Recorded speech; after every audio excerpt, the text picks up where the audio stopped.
You found Radio Free Tennessee. Your Tony Basilio show will begin momentarily.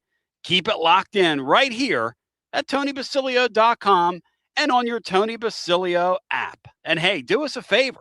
Spread the word.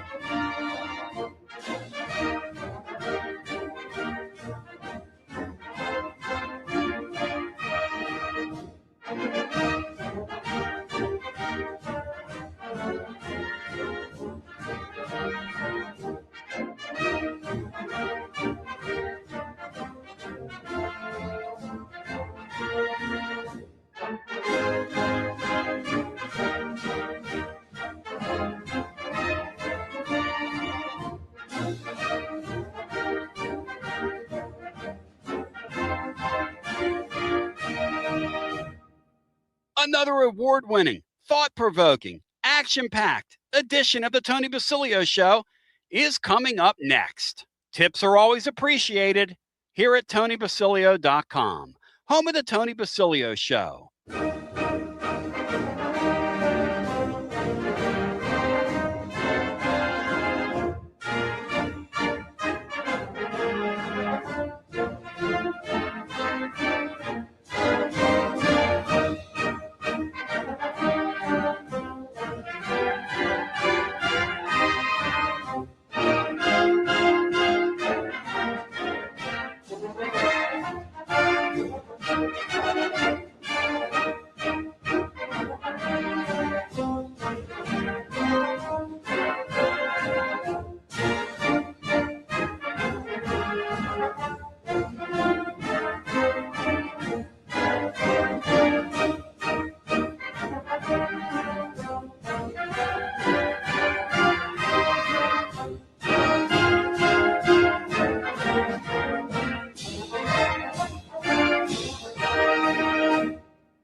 You found the Tony Basilio stream at TonyBasilio.com or on your smartphone or tablet. Another thrilling, chilling, and sometimes spilling edition of the Basilio Show is on the way next. Tips are always appreciated here at TonyBasilio.com.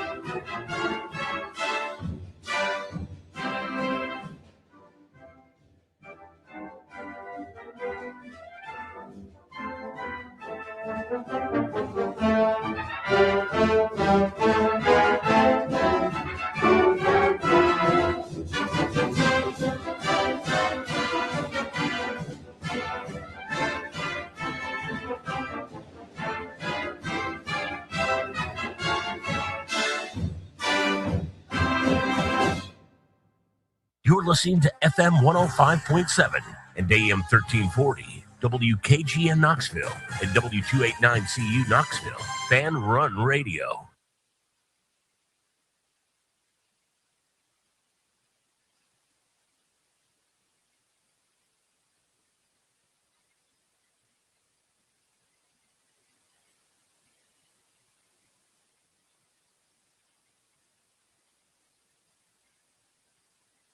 Life never stops moving, and between the 30-minute commutes, daycare pickups, weekly soccer practice, Tuesday night yoga, X number of coffee runs, and that weekend trip to grandma's, you're racking up the miles. What you need is a tire that can keep up, a tire designed for doers, a tire that's going to last, like the exceptionally long-lasting Michelin Defender tire. With an 80,000-mile warranty and the safety and comfort you expect, you can forget all about the miles ahead and focus on getting to your destination. or conquering your to-do list. Fleet Tire, I-275 exit 1B at East Woodland Avenue in Knoxville. That's Fleet Tire, I-275 exit 1B at East Woodland Avenue in Knoxville. Fleet Tire.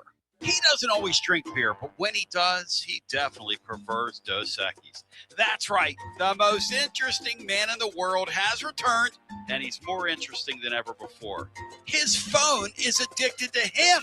All of his teeth, all are wisdom teeth. So raise a Dos Equis to the man, the myth, the legend. And remember, stay thirsty, my friends. Dos Equis, enjoy responsibly. 2026 Cervezas Mexicanas, White Plains, New York.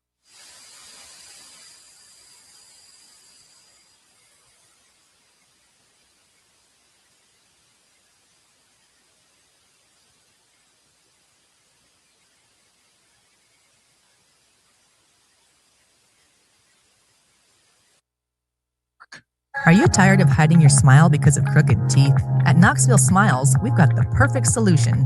Invisalign. No metal, no wires, just clear, comfortable aligners that straighten your teeth without anyone noticing. Eat what you want, smile with confidence, and see results in as little as 6 months. Call us today for more information about Invisalign, 865-539-1776. Or just visit us online at knoxvillesmiles.com. Smile brighter with Knoxville Smiles. Nothing reminds you of how much you rely on your air conditioner like the first really hot day in East Tennessee. Schedule Pipe Wrench Home Services' $79 seasonal tune-up now before the heat sets in. Our certified technicians inspect, clean, and fine-tune your HVAC system to help it run efficiently and reliably while reducing the risk of breakdowns when you need it most. And while we're there, we can also recommend ways to improve your indoor air quality for cleaner, healthier air throughout your home. For more than 20 years, homeowners across Knoxville, Maryville, Oak Ridge, and surrounding communities have trusted Pipe Wrench Home Services for dependable comfort. And with our same-day service guarantee, you won't be left waiting when comfort matters most. Schedule your $79 seasonal tune-up today at pipewrench.com. Same-day service guaranteed, or the visit is free. Offer valid on standard systems only. Visit pipewrench.com for details. Baseball fans, it's time to step up to the plate. Look your best. Get some new Tennessee gear from Alumni Hall. Alumni Hall has the best selection. Top brands for you to choose from this season. Look, it's nice and warm outside. So get into any of their 6 air-conditioned East Tennessee locations. Shop online, download the app, grab your Tennessee baseball jersey, your hat, your decal, maybe a t-shirt, and they have so much more. Earn $10 in rewards for every $150 you spend. Go Vols and shop Alumni Hall, your ultimate Tennessee shopping destination.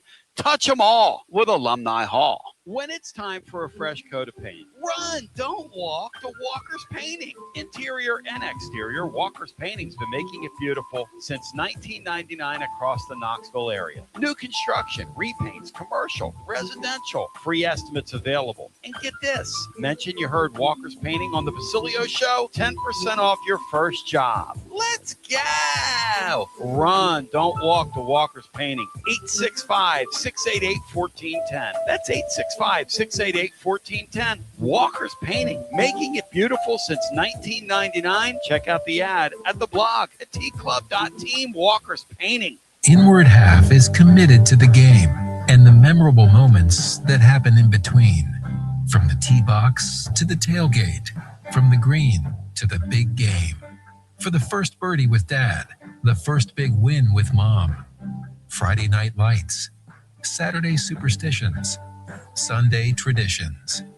Fall into the comfort and unparalleled performance of Inward Half. This fall, enjoy the walk-in.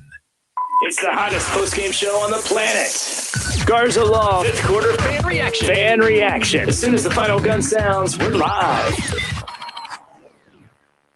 With Gary Sturm. He's with Mortgage Investors Group, making our community a better place every day.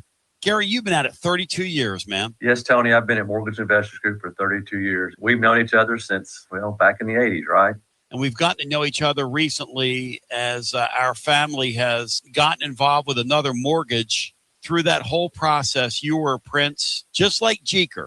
when he called you at 3 o'clock in the morning after a Tennessee loss. You've been giving your phone number out for a couple decades. And why is that, Gary? This is the biggest financial decision you're ever going to make. You don't want to trust somebody online, some 800 number. You want to call somebody like myself that's going to give you my number, and you can call me anytime. I'm there to help you.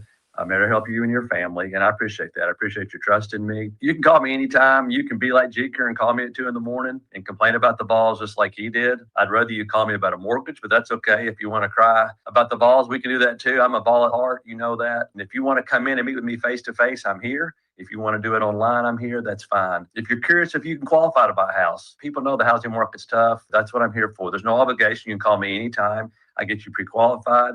Or maybe you've got a mortgage and you're thinking about refinancing. Maybe you want to shorten the term. Maybe you want to go to a 15-year. Who knows? But again, that's what I'm here for. It's what I've been here for 32 years. My number is 865-660-2648. It's 865-660-2648. Gary Sturm at Mortgage Investors Group, going to take great care of you. Back. It is an outstanding, incredible, break it down scientifically Wednesday. Here with you, just trying to do my thing, trying to get connected. Stuff's not cooperating, but that's all right. We'll get it worked out. We always do. We'll get it worked out. Sean Sinclair's in the house. Chris Burke's getting ready to join here momentarily. And I'm up here. Man, I got this nasty sore throat, guys. I've been around 59 years. I don't think I've ever had anything that feels like this. It's in both my ears, it's in my back of my throat. It's nasty, y'all. Don, with your sinuses and your back, this year, in the last year, and now this, I'm hoping that God gives you an extended time of perfect health, my friend. Well, I don't know if that's going to happen, but Cinco, I'll tell you what was almost a clean sweep.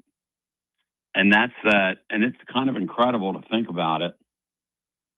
But this Tennessee baseball, and we're going to talk to Burke about this. Tennessee had the #1 recruiting class in 2024. 23 recruits arrived just about 2 years ago. Tegan Kuhn's going to get drafted this summer. Levi Clark's going to be the only one left out of 23 guys on that roster, Sean, and they let a lot of them go here. How surprising is it to you that basically it's a clean sweep and they got borderline very little out of that entire class? Yeah, I think the fact that they got very little out of that class is more surprising than they let them go. I guess that is the time in the era that we're living in that you don't watch kids get better or stay there or what have you, whatever their reasons of moving on are. I wish them all well, but I guess that's the time.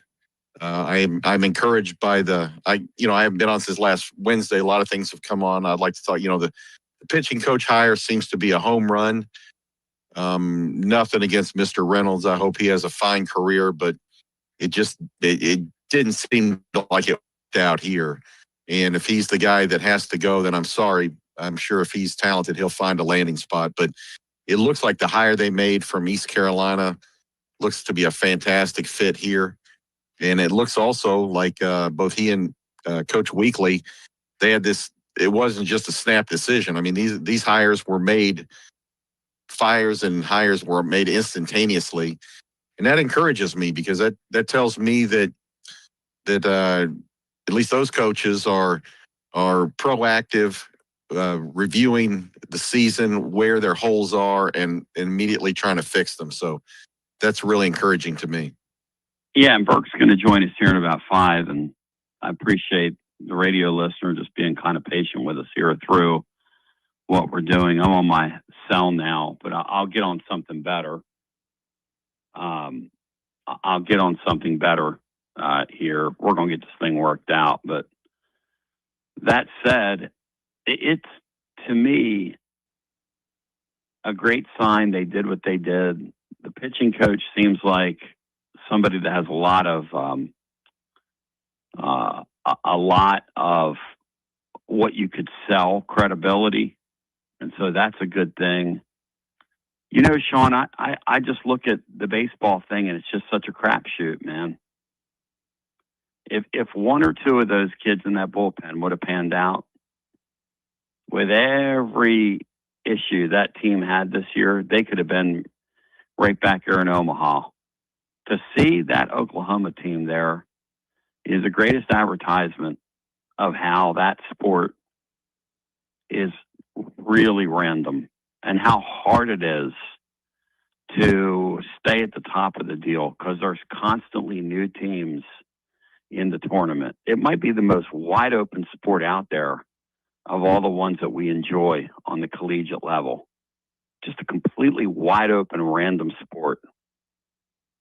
Yeah, I agree. And you know, while you and I are both taking personal joy in watching Greg Sankey's pants get pulled down publicly with football and other things, and you know, the Big Ten is having their time with football, perhaps basketball. It's still nice to know that 5 of the 8 SEC teams, 5 of the 8 teams in Omaha will be from the SEC. You know, I think I'll look at it a little differently. You know, the way things worked out, I thought this baseball team, had way too many holes. I thought the hitting was average at best.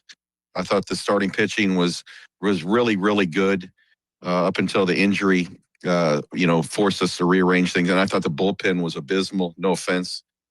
But if we didn't have what we had, you know, who knows if he makes the change at pitching coach. So things happen for a reason, I guess. You know, and chaos brings change. I think also, I haven't been on for a while. Hopefully sometime we'll be talk about this Sorsby deal. I know you've probably squeezed about as much juice with the callers as you can over the past week or so, but at first I was infuriated, if that's the right word. Second, I just thought of the absurdity of it all. I thought of Judge Haggerty over here, not in a bad way. And, you know, I don't understand why, if that's the case, that is the most absurd manipulation that I've ever seen, aside from the Tubby Smith finding a mysterious fax at the bottom of his drawer that a kid didn't want to go in the draft or whatever. But really good memory. I don't understand. That's a good pull. Yeah, I don't That's understand why. I don't understand why. You know, we just don't have our trainers just start with the kids' permission, the families start pumping steroids out. I mean, they're not illegal under a doctor's supervision. I mean, I might have a whole team of steroid addicts, mental condition. Cinco and, on a total heater. Yeah, I mean, here. it's just hey, it's Cinco, ridiculous. We're going to really talk the Sorsby thing out with Watson in the second hour. Back to this. What was the biggest surprise that they busted to you from that entire class? That was a class full of busts. Remarkable. Several of them were so highly sought after, highly thought of, rather. And I'll go with yeah. Sorry, I'll go with sorry to walk on you there. I just can't see you, so I don't know when you're starting something. But I don't like busts. But the one that surprised me, and it's not his fault. I think I just had an incredible expectation for him. It might surprise you. Was I really enjoyed watching Enrique Bradfield just disrupt Southeastern Conference baseball center field for Vanderbilt. And I had locked myself in that Jay Abernathy was going to be that guy. I didn't know if he was going to be a middle infielder. I didn't know if he was going to be a center fielder. But I envisioned him dropping bunts. I thought he looked to have a nice, short, compact swing. He was not very busy in the batter's box. I thought he was going to be the ideal leadoff guy, stealing bases. And nothing could be further from my fantasy than what we saw the past 2 years. I don't blame him. I don't think he's a bust, but that's the one that really surprised me because I thought he would be fantastic. again, I'm back to just how random the portal can be. Taylor made a point today in his TWIB column every Wednesday over at tclub.team, which is very good, by the way.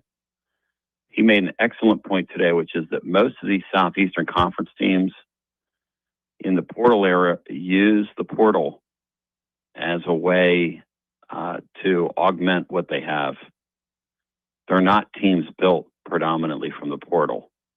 These high-profile SEC teams are still using core players.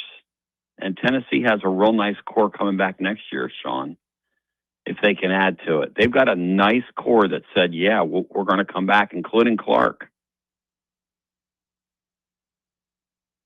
I would agree with you on the pitching. I think that's a nice start. I don't see the hitting. People kind of describe different players. Like someone would say, well, Levi Clark was one of the better Tennessee hitters in SEC play. Okay, I agree with that. He was like one or two, but he wasn't good. We did not have any kind of hitting that would establish us as a super regional or an Omaha team. I'll take, even if they're hoping that, and I'm not ripping these kids, Grimmer, if he were to come back, he's an average SEC player. So they're gonna really have to up the batting lineup for me to get really encouraged. Well, and I'm not trying to be negative Nelly here either. I'd like someone to point out some proven hitters. I don't see him. Grinlinger looks like a superstar. Let me not forget that. I think Levi Clark hit really well at the end of the year. I think you're selling my boy Grimmer short. He's a nice player. I think he's going to have a huge. I predict he has a huge year next year. I'm going all in on Blake Grimmer. I'm all Blake Grimmer all the time. He really improved in the field. I thought it was interesting today. Taylor was talking about how they told Manny Marin thanks, but no thanks. I wonder what trick they have up their sleeve at shortstop, Sean. I'm not sure. Again, please don't hear me ripping people, but I think that our definition of really good players. I mean, you got guys. You got Blake Grimmer at second base. Okay, I can recall Jarrell Ortega hitting over 20 home runs at second base, driving in 50 plus runs, and he wasn't a superstar on that team. I'm talking relative to the monsters that Vitello and Elander had. And when I watch guys like, I watch Georgia, I watch Ole Miss, those are the type of guys that are going to Omaha. And that's where I'm coming from. I hope all those guys have 50 home runs and hit over 400. I'd love nothing better. I'm a season ticket holder, and I love them all. Grimmer's going to be an awesome, awesome player. Awesome. I think he's going to have a huge year next year. So, I mean, you're referring to him as like an average player. I don't get that, but more power to you. That's why there's vanilla and chocolate. And it's all good in the hood. Let's bring, without further ado, on the Newsmaker hotline now. Ladies and gentlemen, put your hands together, meet and greet the great Chris Burke. Berkey, you kind of talk for a living. If you ever have one of those sore throats that keeps you up at night, every time you swallow, it feels somebody's taking an ice pick and jamming you in both ears, as I welcome you in. No, I haven't. Hopefully I don't. That's what I have right now, Berkey. That's what I have. I'm playing in pain, but I love you so much, man. I'm playing in pain. But I knew that you would. I knew you would bring me. You make me feel good, and you've already made me feel good. There we go. Let's go. Berkey, you want to do the Vols and the developments here since all politics are local? Or do you want to talk about the College World Series and how it shows the randomness of that sport? Yeah, a little bit of both. I mean, Bryony's done a great job of digging in the weeds on a lot of that stuff. It's pretty wild to think that the Vols played 6 of the 7 SEC super regional teams and were 11-7 versus those teams. That just shows you the level of, I think it shows you the level of talent that's in the league and how many teams are capable of making that run if they get the best version of their group at the right time. Oklahoma is a perfect example of that. Like, if you watched Oklahoma play this weekend, you thought, well, that team has to be one of the top 3 teams in the country. And they got a left-hander in Rager throwing 96, 97 with a swing and miss slider, who's got a 5.5 ERA, by the way. They got 4 dudes in the lineup hitting the ball to the moon. They're as fast and as athletic as any team in the country. And they played world-class defense. You're like, well, that team must have won the league. Like, no, they were actually the 11th seed. And it just, there's, you know, when Tennessee played Ole Miss, you could see the high-end nature of that club. But a lot of that with Ole Miss was, could their offense do enough? Because there's so much swing and miss in their offense. And then Ole Miss is the perfect example of players are allowed to get better, because they started the year, it was Hunter Elliott and let's see what's behind them. And as the year's gone on, Taylor Rabe and Cade Townsend have both switched off pitching like the actual aces of that group. And then Walker Hooks last year was kind of a get-by lefty, and now he's turned into maybe the most reliable closer left in the field. So, and those are the 2 teams that were outside, you know, of the top 4 that are there. The teams in the top 4, you know, Texas and Georgia were right there in the short list most of the year, but Bama is another perfect example of Tennessee saw them when they looked like they were a bubble team, yet they're 5-0 in the postseason and were the number 4 seed in the league. So I just think that the reality of the SEC baseball climate is that, and you say it best, all politics are local. And the reality is most fans just pay attention to their team and the team their team is playing that week. But when you look at the league globally all year long, there really are, I mean, Kentucky was 3 outs away from winning that regional, which means they would be going to Omaha right now, most likely. And they were the 12th seed. So, you know, we say it every year. It can sound cliche. People can roll their eyes at it, but it's true. If you're good enough to make a regional from the SEC, you actually do have the club to make it to Omaha if things break your way and you peak at the right time. Berkey, we had people on from Oklahoma before we played them in that series, a couple different people. And they said, man, you got to see this team. They're a total mess. They can't hit. Their pitching's terrible. They can field it. Every once in a while, they can hit it. How in the world did they go to Georgia Tech? Now, you gotta love the history and the pressure these kids feel. Georgia Tech's kids know. You guys were talking to that head coach, the guy from Florida State, about this. And he was like, I just, you know, the opportunity for these kids, get a chance to play in Omaha. Like, in his brain, they were already there. He didn't think Georgia Tech. He didn't think in a million years that Oklahoma team or anybody in that region would come in there and beat them. And they're up 10-2 in a game. They're already through to the next round. And all of a sudden, they get beat not once, but twice in comeback fashion by an Oklahoma team that made Tennessee look like the super team back in the day with the bats. It's such a weird game, Berkey. Tony, and I think James Ramsey is going to be a superstar in our sport, the head coach at Georgia Tech. And I know Cinco's on with you today. If Josh Elander had James Ramsey's team and made the mistake, my opinion, that James Ramsey made when they were up 8-2 in the regional final, you guys would still be talking about it. I don't know if there's, you know, local sports talk radio in Atlanta that spends time talking about Georgia Tech baseball every day, but Rooney and I are in the Squeeze Play studio, and I'm like, Rooney, what's wrong with Mason Patel? Because he follows the ACC closer than I do, but I follow it close enough to know Mason Patel's supposed to be their bullpen piece. He's like, nothing's wrong with Mason Patel. He's their best guy. I said, Rooney, it was just 8-2 and he never came in the game. How is it 8-2 in a regional final and he hasn't pitched all weekend? How is he not in the game?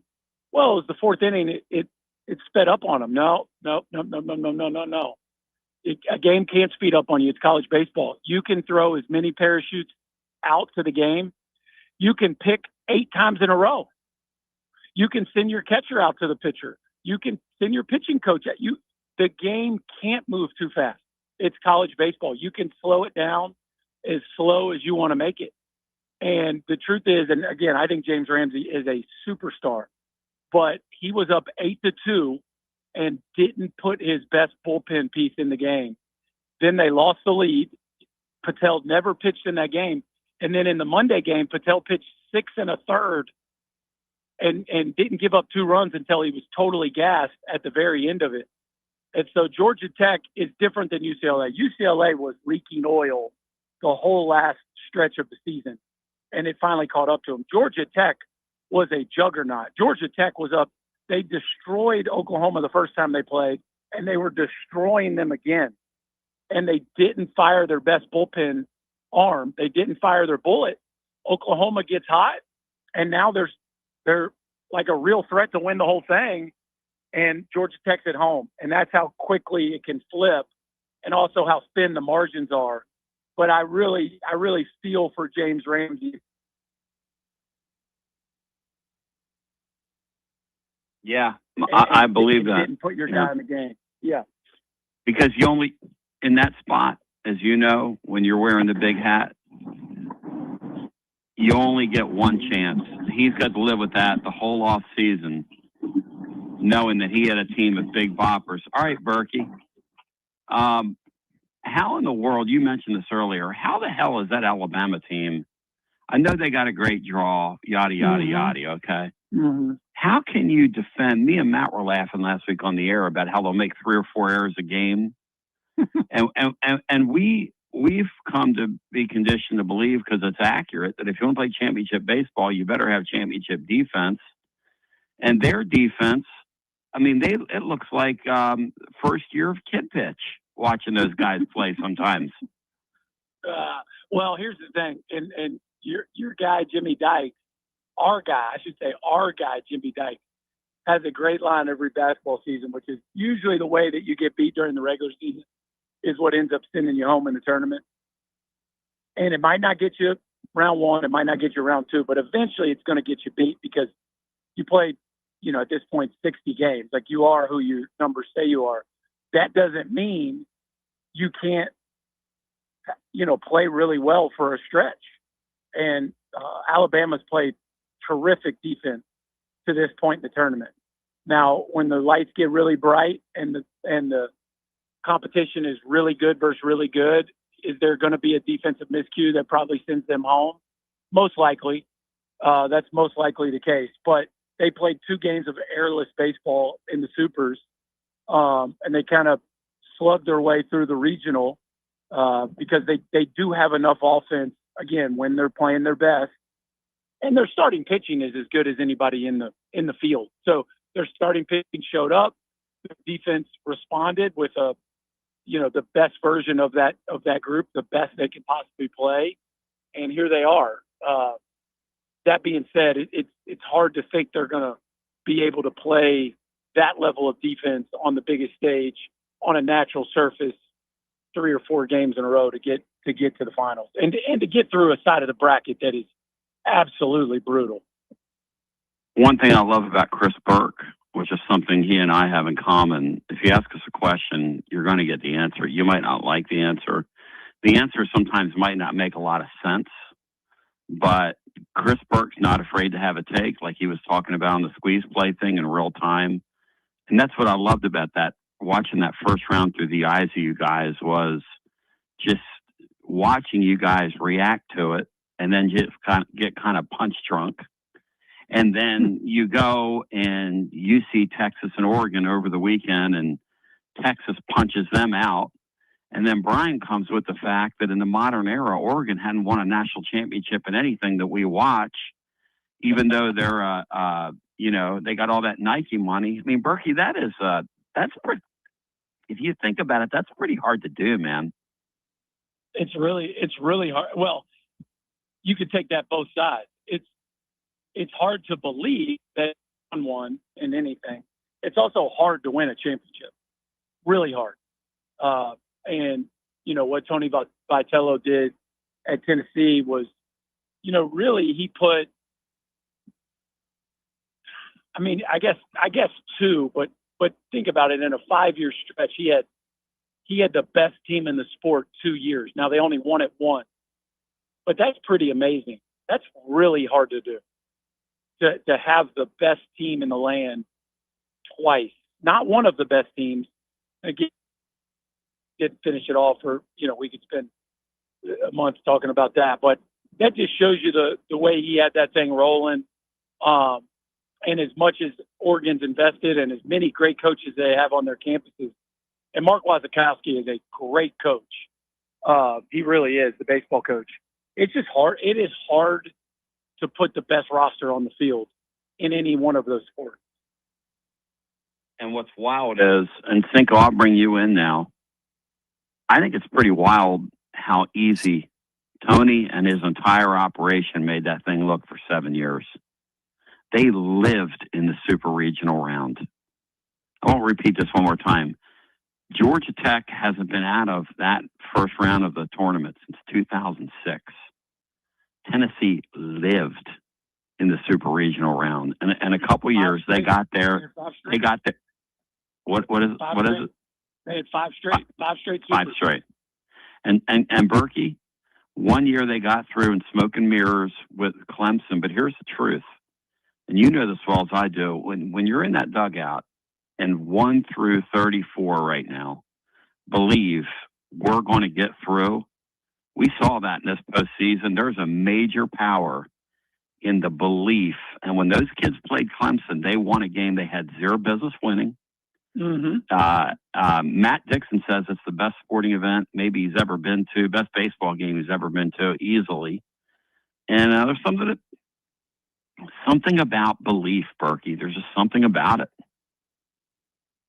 No, and Oklahoma's probably the team at the top of that list that also is talented enough to keep it going. Now they're on the wrong side of the draw because they're playing against the two best teams.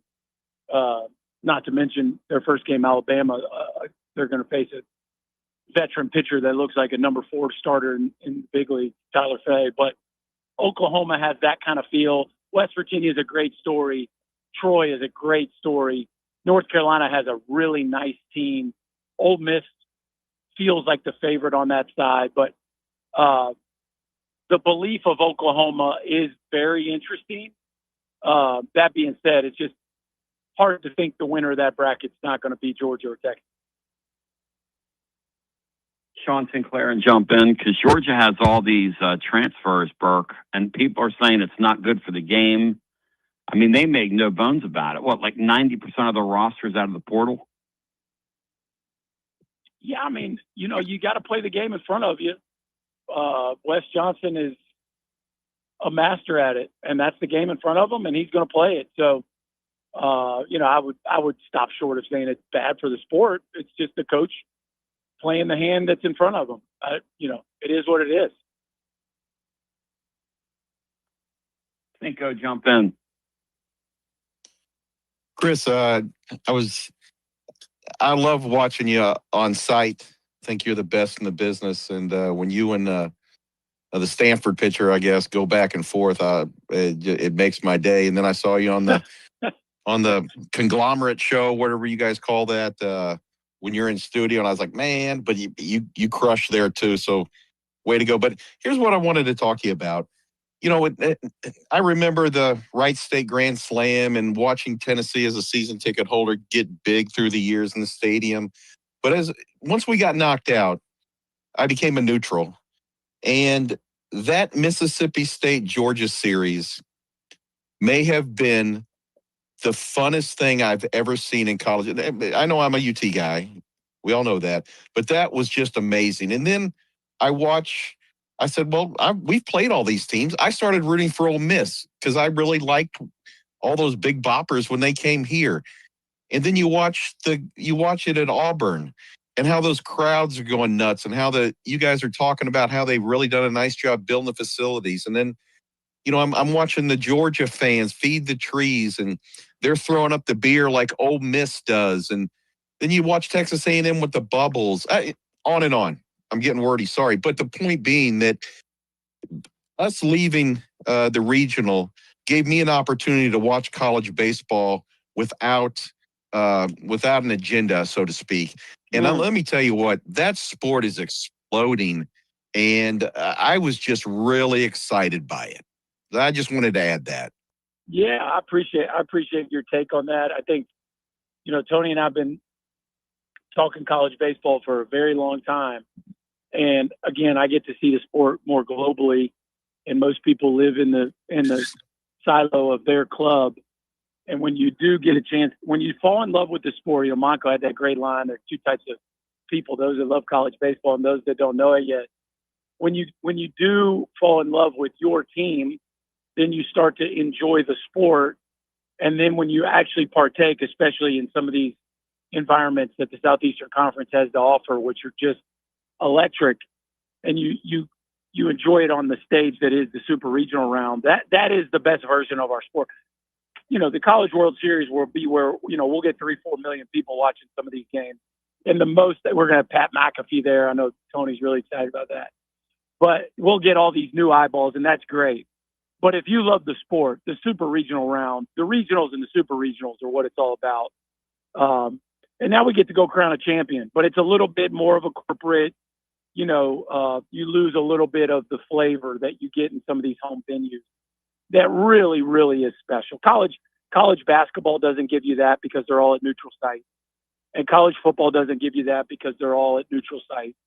And so the college baseball rounds are just very unique because you get all the flavor of the home crowd. Hey, Berkey, I think you ought to talk to people over the sport, and they ought to start publicizing that it's the only place where David and Goliath truly exist, because it's not going to happen in the basketball tournament anymore like it once did. Mm-hmm. But for one weekend, a St. John's can go wherever and win. Those two schools called the Trojans can go somewhere and win. Oklahoma can go to Georgia Tech and win. A couple of years ago, Anthony's Penn boys almost got out of Auburn, but went to the seventh game down there before succumbing. Yeah, Troy beating Florida is probably the most insane thing that I've seen in a while. They beat them twice. They beat them in their own building. Florida, when we look back at this season in college baseball, Florida will probably have the most major leaguers on their roster 5 years from now. And that is the perfect example of Troy lost 30 games. 30 games. 30 games. And then there's that Milwaukee team, guys, that that's gotten beat. Bert's laughing at this. Yeah, they were whatever they were, but they had gotten run ruled like 8 times. There was zero chance, and poor Auburn, they're on the outside looking in because they got upended by them. You guys ought to market this and do what you want to do. I'm just telling you, you ought to get with them. One of our listeners came up with a great word for it: mayhem. You got March Madness, and you got mayhem, because that's exactly. Yeah.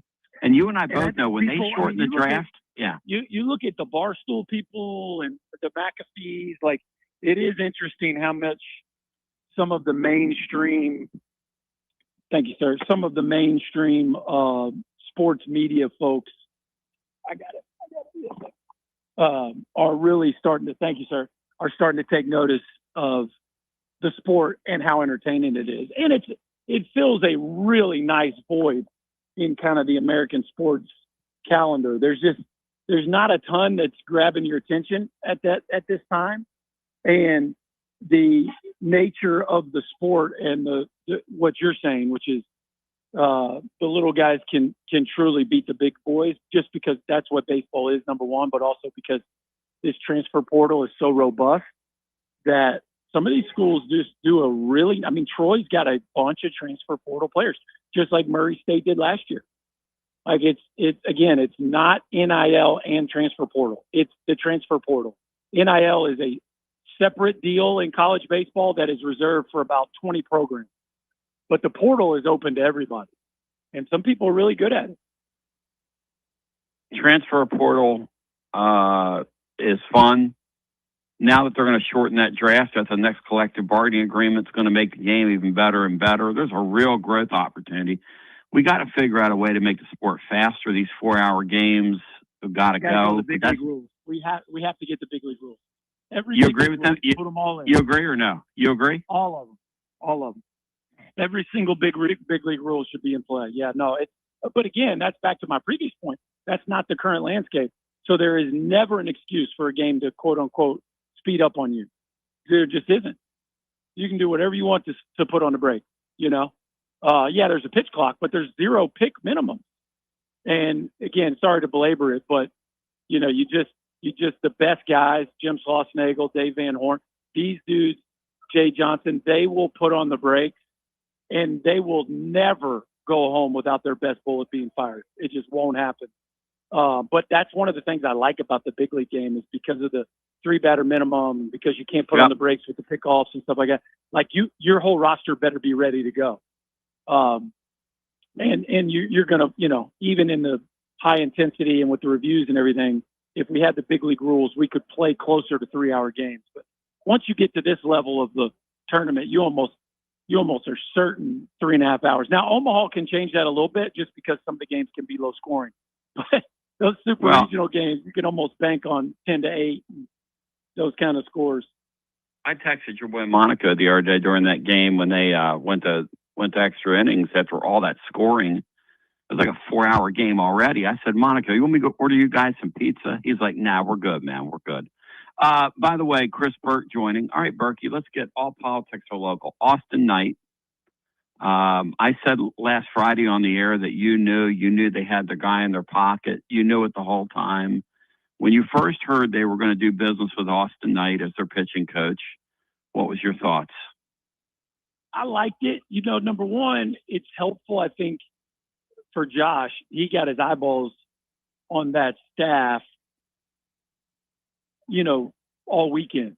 So that's always helpful. Number two, it's a guy that's very familiar with the Southeastern Conference. That's where he played. That's where he started out as a young coach. And then, you know, the young, modern, and then, you know, has recently produced a major league superstar. Like, put all those things together. That's a pretty good resume. The other thing that's interesting, Austin Knight was a catcher, and you know Frank Anderson was a middle infielder. I think some people could knock that and say, well, is it the best formula to have a non-pitcher as your pitching coach? I actually love the catcher kind of vibe because I think there's what could perceive to be a lack of empathy that you haven't done it typically turns into like, man, I'm really not into your excuses. I need you to throw a strike. You know what I'm saying? And sometimes that lack of empathy can be a real positive. And Kevin O'Sullivan is a perfect example. You know, long time Mike Bianco.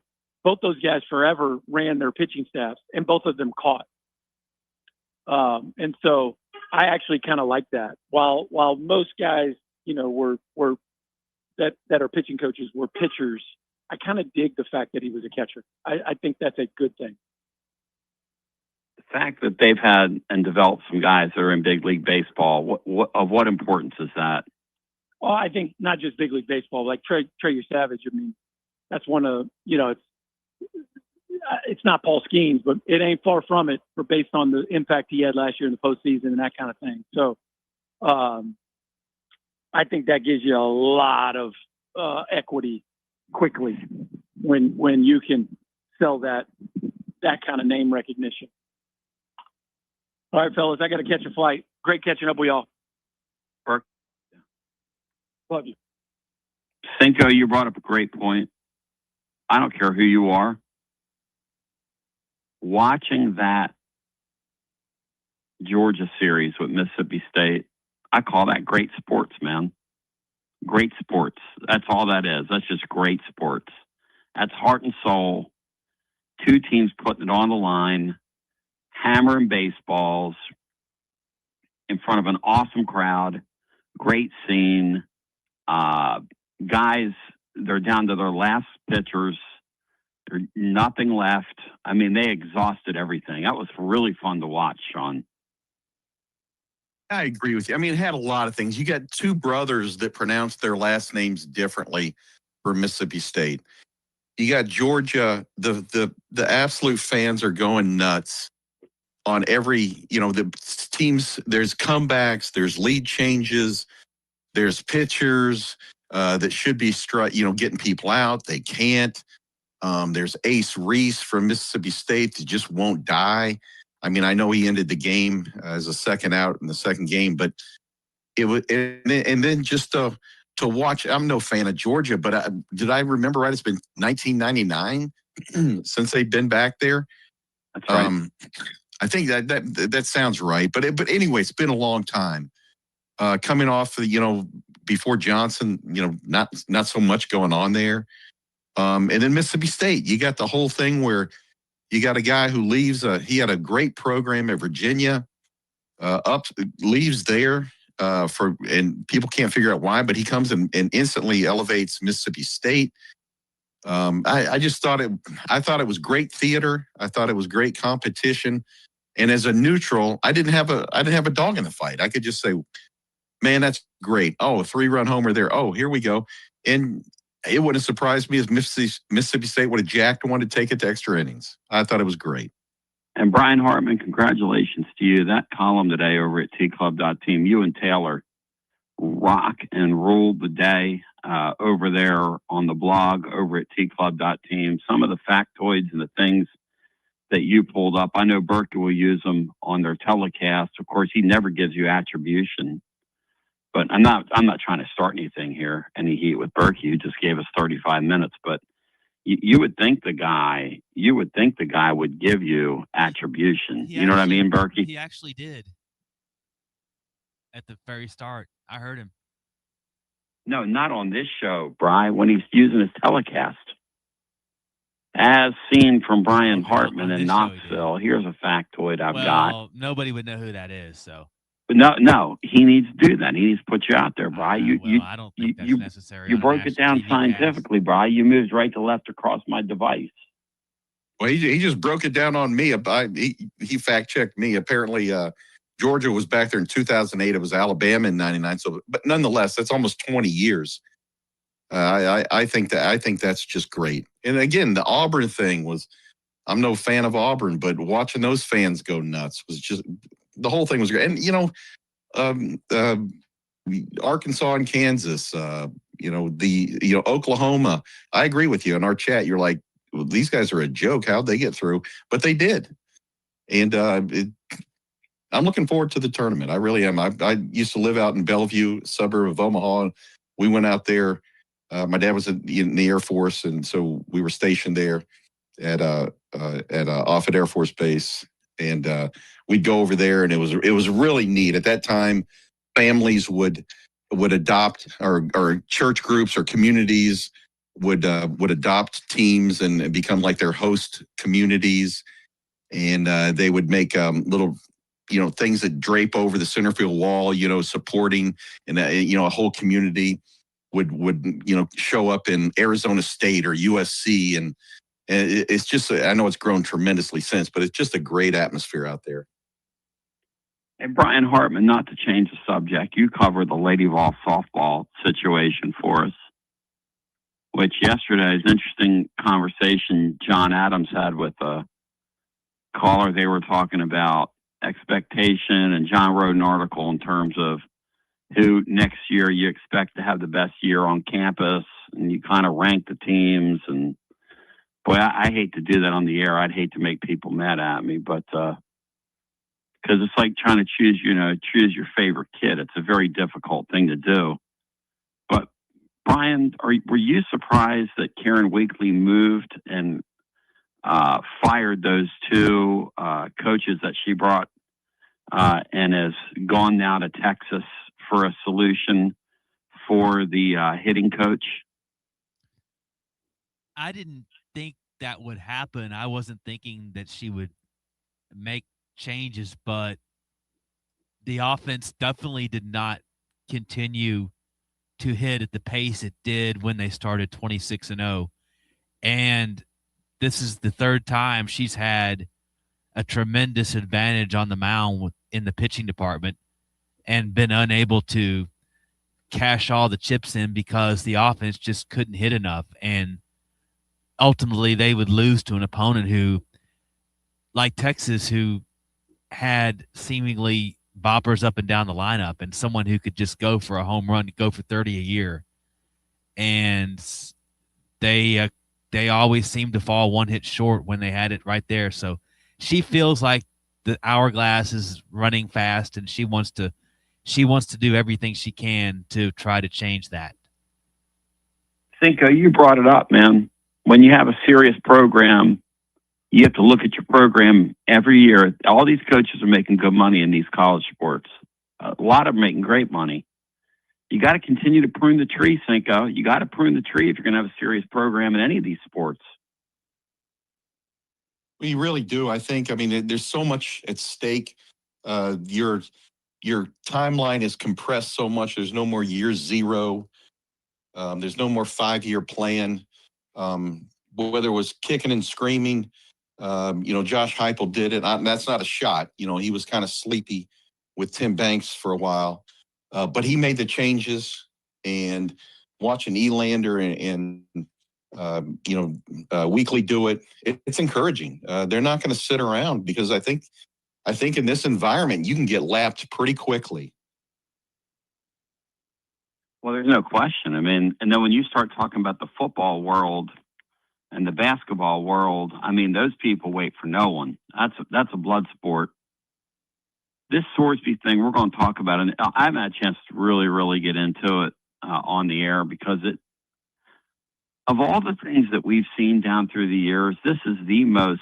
I was talking to Plaster about this yesterday and fighting through being on there with him, but this is the most illustrative story of how we're in an era. W. Lynn called the other day, and he was saying, I don't like any of these sports where you have to have a judge. Well, then you don't like college football, W. Lynn, because the judges determine who plays and who doesn't. The judges determine who's eligible and who isn't. The judges call the shots. The judges are the reason we have this crazy NIL right now that nobody can get their handle on. So if you don't like sports with judges, then I guess you don't like college football. But Watson Brown's going to join us, presented by our friends at Simpson's Meats. We're going to break it down scientifically and move right to left across your device. It's going to be incredible. Upon our continuance, he's SEA in Sinclair. My name's Basilio. I'm up here playing in pain. It's cool. People are telling me, why don't you take a day off? It's just not my nature. But my equipment, for whatever reason, is not cooperating today, which it's good to know that. It's probably a firmware issue. Those of you that are familiar with firmware know what I'm talking about. Those of you that have no idea what firmware is, trust me, you don't want your firmware to malfunction. When your firmware malfunctions, it's hard to get the job done, which is what's going on here. So we take a brief time out. We come back with more. He's SEA in Sinclair, DDS in beautiful Knoxville. My name's Tony. The great Watson Brown joins Brian and myself on the other side. It's going to be incredible. Let's really rip some college football, shall we, after this? Tony B, inviting you to experience the Collins Insurance difference. And what's that? How about multiple top carriers that you can trust? Like Erie, they underwrite our entire Rainier studio and everything around it. Travelers, Hartford, Hanover, Progressive. We do what's right because we care. In today's technology-driven world, maintaining the human touch, Bruce Springsteen, is one of our main focuses. We deliver the best customer service humanly possible. We give you someone that you can actually call or sit in front of. Imagine that. No call centers here. Experience the Collins Insurance difference. Check them out at collinsinsuranceTN.com, and they're Mrs. B approved. Collins Insurance. TB with a few serious questions. You feeling tired, foggy, you gaining weight, or you just don't feel like yourself anymore? Hormone therapy is finally becoming mainstream, but it's truly something my man, Dr. Tom Rogers, has been doing for over 20 years. Dr. Rogers at Performance Medicine wants you to feel your best, and he treats both males and females. So guys, we can do this as a family. At Performance Medicine, hormone therapy is personalized to you. If you're dealing with hot flashes or mood swings or low energy, decreased libido, fatigue, muscle loss, stubborn weight gain, it might be time to find out what your body really needs. No shame in this game. You can do something about all the above. Performance Medicine offers customized hormone treatment plans based on comprehensive lab testing with options like pellets, creams, patches, oral medications, and injections. The goal is simple. Help you feel like yourself again. Next level. Make your life better. Take it to the higher plane. Visit performancemedicine.net. Schedule your consultation today. You'll feel your best with Performance Medicine. Big news, Basilio family. Get ready, because the 2026 Knoxville real estate market is officially shifting into high gear. All signs are pointing toward a record-breaking year, and the energy across East Tennessee is absolutely electric right now. Whether you've been dreaming of finding that next home, looking to capitalize on your current equity, or ready to dive into the investment world, the timing has never been better. Having a game plan is the key to winning in this fast-paced market, and I'm ready to help. Give me a call, Jennifer Morris, at 865-694-5904, or reach out at nextmovesmokymountains.com. That's nextmovesmokymountains.com, and go Vols. Basilio here with the great Chad Stockton of FC Alliance. And Chad, I can hear it in the background, brother. It's World Cup season, and you guys are in the middle of it. Talk to me.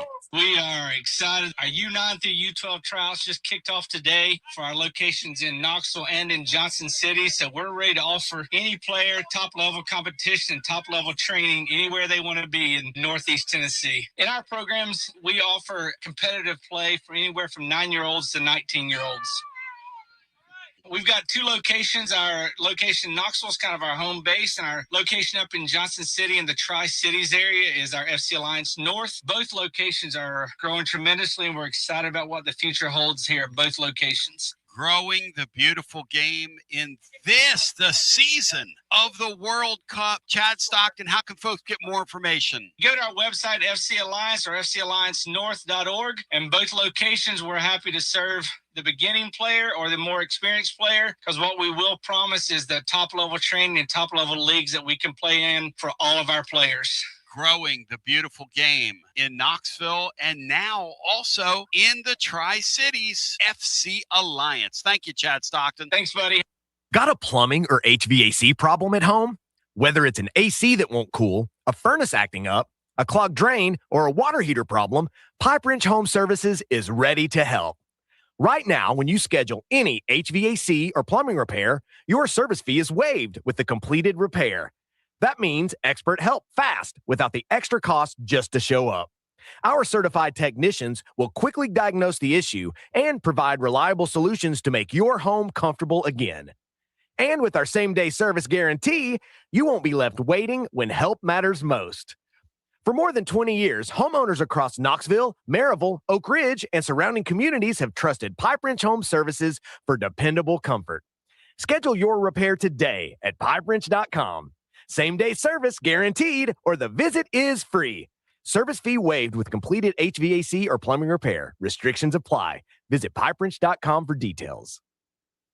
Okay, so we really need uniforms and equipment for this season. Can I trust you with that? Cool, I'll just order them online.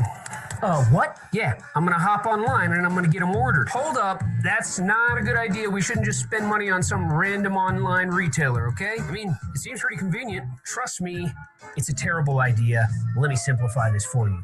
SM Athletics. Okay, how do you pronounce it? SM Athletics? They're the go-to for uniforms and equipment, whether it's for universities, high schools, youth leagues, you name it. So So why wouldn't you rather go with professionals who can guide us through the process, design the perfect uniforms, and deliver the best equipment? Yeah, I guess that makes sense. What's the name again? SM Athletics. Right. It's definitely smarter to go with a company that emphasizes customer service, fair pricing, and, of course, excellent products. Exactly. So, yeah, I guess it's settled then. For uniforms and equipment for all sports, it's SM Athletics. When a dangerous, overgrown, or storm-damaged tree is threatening your home, your car, or your family, don't risk it. Call ECR Total Landscapes, your local tree-cutting experts. From precision tree removal and trimming to emergency storm cleanup, ECR Total Landscapes has the equipment and the experience to get the job done safely and efficiently. Call today to set up your free estimate, 865-384-2012, or just go online to ecrtotallandscapes.com. Preparing food for a big gathering can really take it out of you. That's why you need to call Calhoun's and check out their selection of party platters. Whether you're hosting a party for the big game, a reunion, or just an everyday gathering, a Calhoun's party platter is next level. Choose from Calhoun's always excellent chicken tenders, fly with Calhoun's wings, or boneless wings with a variety of dipping sauces, award-winning next-level melt-in-your-mouth barbecue ribs, or delicious spinach artichoke dip, or get one of each. Plus, if you're doing burgers or sandwiches, Calhoun's has lots of side dishes like spinach Maria, baked cinnamon apples, Smoky Mountain baked beans, or creamy coleslaw. Available in pints, quarts, and gallons. And to finish things off, pick up one of Calhoun's great desserts to go, including homemade cheesecake or key lime pie. Calhoun's, simply your go-to party headquarters. With 9 locations all over East Tennessee, you can order online and just pick it up. Calhoun's, one of the Copper Cellar family of restaurants, along with Chesapeake's, Copper Cellar, Corner 16, Cherokee Grill, and Smoky Mountain Brewery. Eat local, eat good. Like our 2026 football Vol, score a T3TD every time with T3 Vodka, Tennessee's premium vodka, handcrafted with passion, precision, and a whole lot of pride. Right here, handcrafted in the majesty of the foothills of the Great Smoky Mountains. Quality around here isn't just a promise, it's a way of life. And T3's filtered 10 times, 80 proof of vodka delivering a smoothness unmatched. This dedication to excellence has earned T3 Vodka prestigious accolades, like a 5-time gold medal award-winning vodka and your SIPS Consumer Choice Award medal winner as well. Whether you're sipping it neat, on the rocks, mixing your favorite cocktail, T3 Vodka, your choice for a premium award-winning experience. Be like Maury Hanks. Score a T3TD. Ask for T3 Vodka by name at restaurants and wine and liquor stores today. Drink it neat, drink it right, and score a T3TD all 2026 long. Tennessee's Premium Vodka. T3, Tennessee's Premium Vodka. Distributed by Empire Distributors of Tennessee.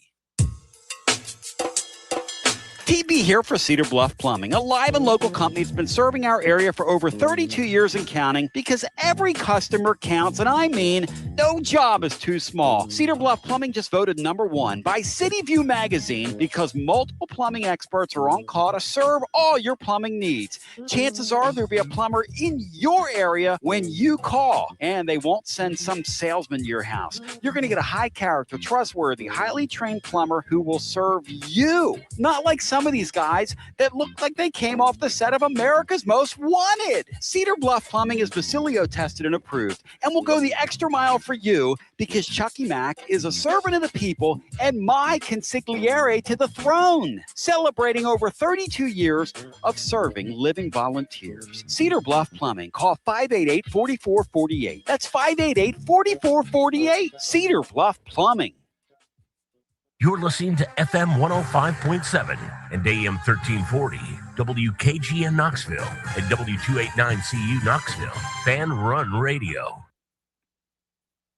Ton to be back with you, ladies and gentlemen.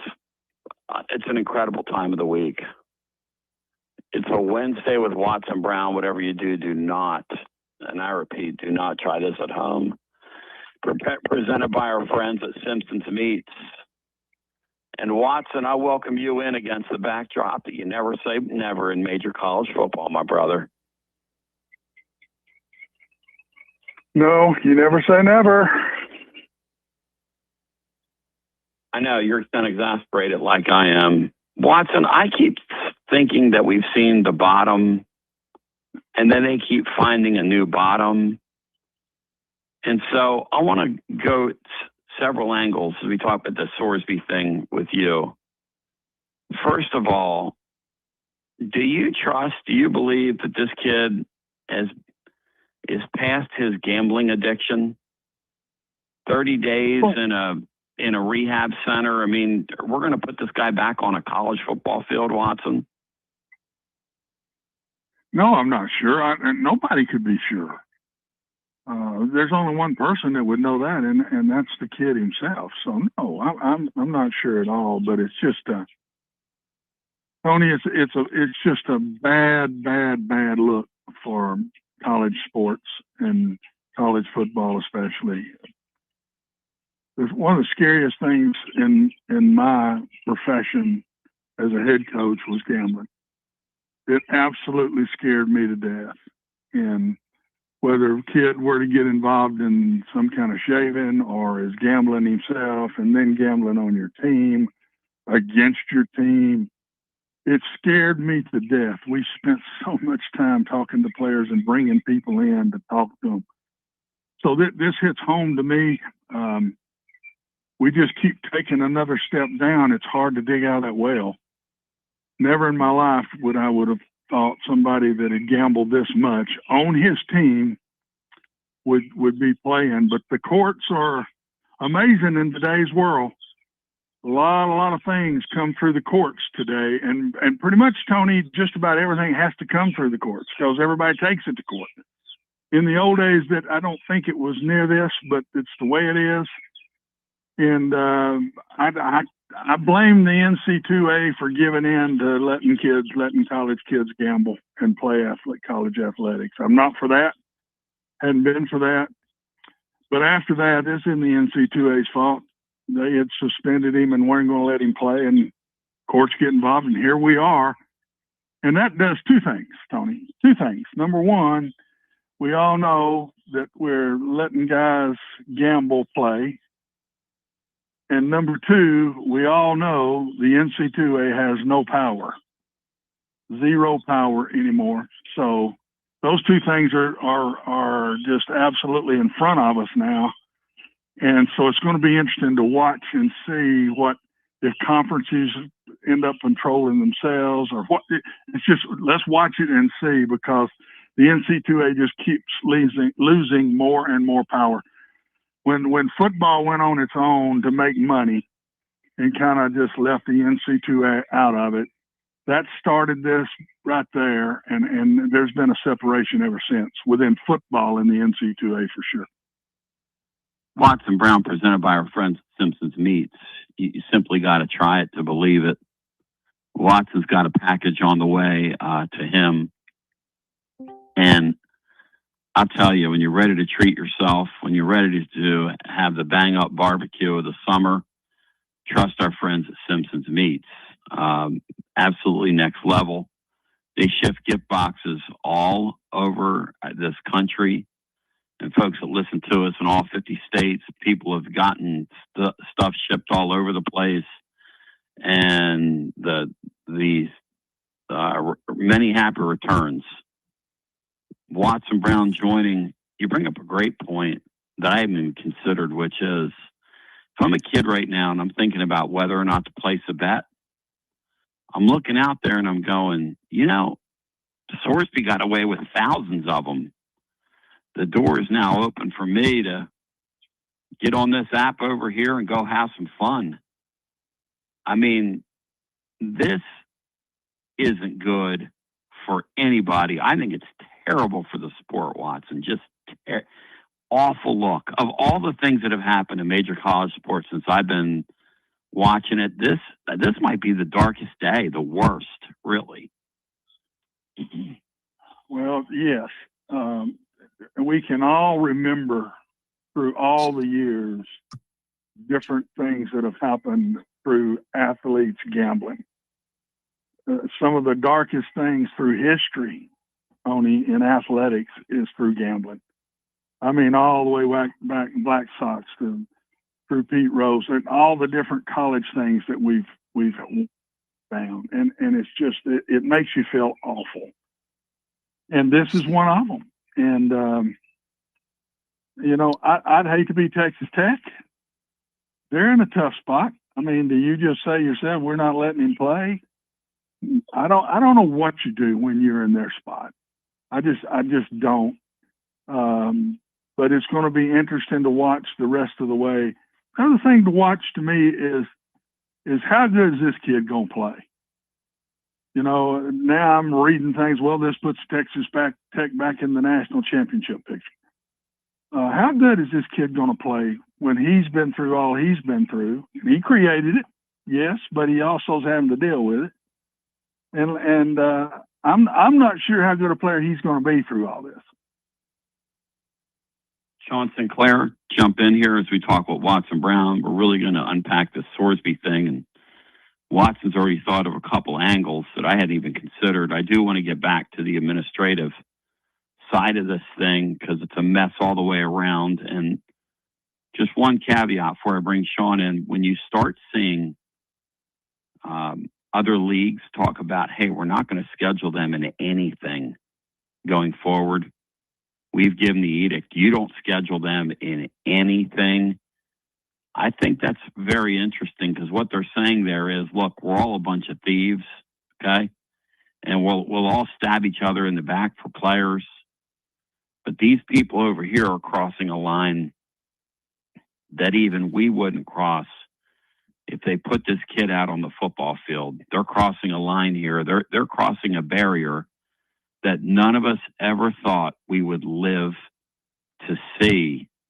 And I just think that's an interesting caveat to all this. When you look at these other leagues telling their coaches, you're not allowed to schedule them in anything. Like, they're going to Texas Tech point, they're going to mortgage the way they're seen by everybody forever by playing this kid. Is that juice worth the squeeze?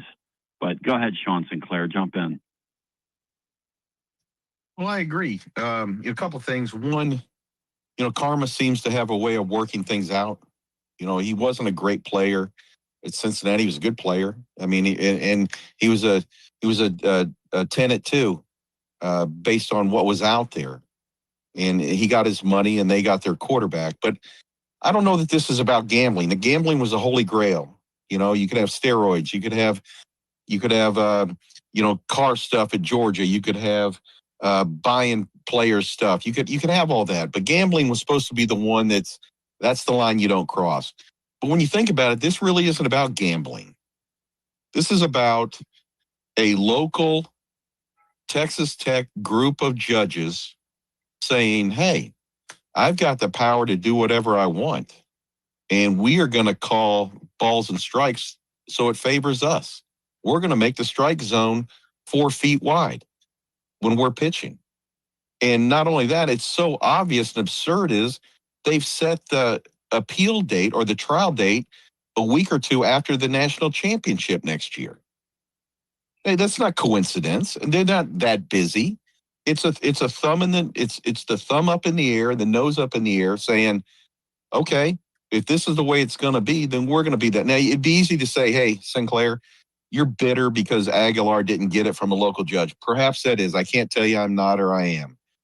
But this is a direct manipulation to circumvent the rules and to put the scale of justice, totally on your side. And I applaud the other schools or conferences for at least looking at this because it's beyond absurd. Watson, your thoughts on that? Yeah, Sean's exactly right. And my thoughts immediately were, this is what's going on in our country right now. Judges pop in and just throw things out and say, you can't do this. And then it's got to go up to a higher court and then to a higher court. And before you know it, the time has passed before you get it. By them setting this date in February, they knew exactly what they were doing in doing that. Now, my question is, was Texas Tech involved in this? Did the Texas Tech administration talk to these judges? Are they involved in this? Did they get the lawyers? Were they involved in the whole thing? Or is this Sorsby on his own with his lawyers? And because let's say Texas Tech did not have anything to do with it. They said, no, we're just going to have to let you go. That's the rule is the rule. Well, then he takes off and finds lawyers, and they get to the right judges, and then it comes back to Texas Tech. What do you do now? That could be. I'm not saying it is, but you can't just say Texas Tech was in on this. It sure looks like they would be, but we don't know that, and that's what to me that you got to find out. What if Texas Tech said right now, I don't care. The judge says he can play, but we're not going to play him. We're letting him go. Would anybody pick him up? Is there a school in the country that would pick him up? And then we'll see if everybody is holier than thou. It's easy to be holier than thou when you're on the other end of it. I would love to know if somebody would pick him up. I think an NFL team would have picked him up if he'd have gone into that supplemental draft. Would there have been another major FBS school picked him up, needing a quarterback in the worst way? So it's easy to say some of these things, but till we get to the bottom of everything, it's just a sad, sad situation.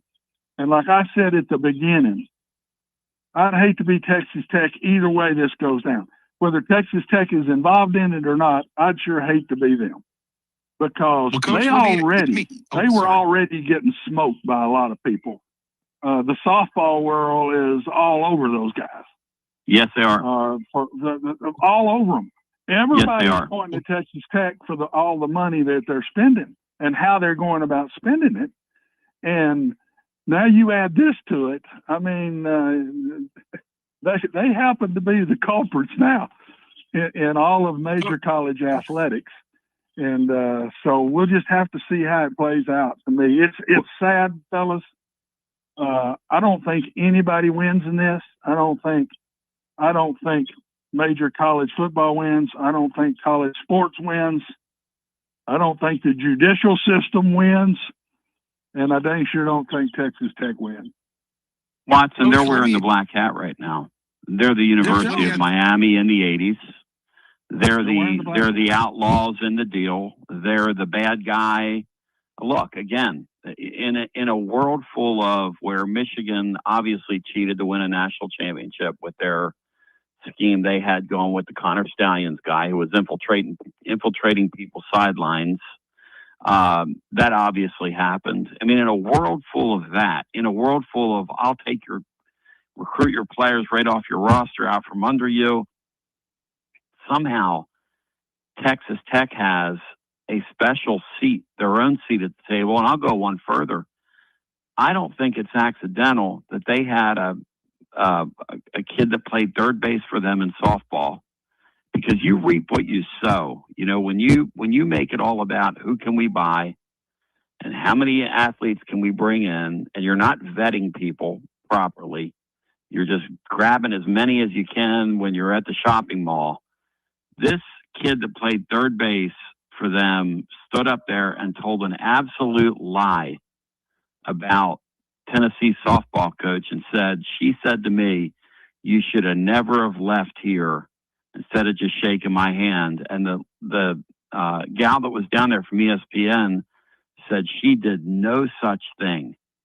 She did no such thing. And Karen Weekly afterwards said, at the press, she said, what? She said, that is an absolute unmitigated lie.